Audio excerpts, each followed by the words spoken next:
Enrique Hill at Jane De Leon bagong magtatambal at magpapakilig sa kanilang movie.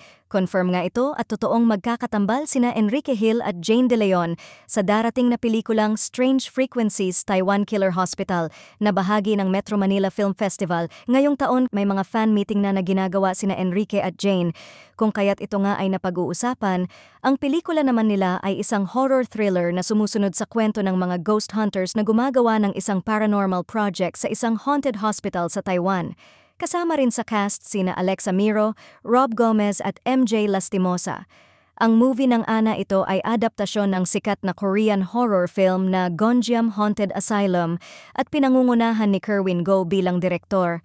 Ang tambalan nina Enrique at Jane ay isang bagong kombinasyon na inaasahang magpapakilig at magbibigay ng kakaibang cinematic experience sa mga manonood, ngunit hindi naman ito masyadong inaabangan sa kadahilanang itong movie nila na ito ay isang horror film. Kung kaya't saad ng marami ay siguradong walang masyadong kilig moments ang dalawa. Samantala, ipinapakita naman din sa trailer ang kanilang chemistry habang humaharap sa mga supernatural na hamon sa pelikula. Kung kaya't nakikitaan naman din ng chemistry ang dalawa at sana ay magkaroon nga din daw ng romance movie ang dalawa dahil tiyak din daw napapatok nga ito.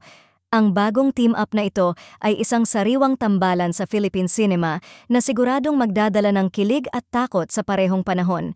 Abangan ang kanilang unang tambalan ngayong Disyembre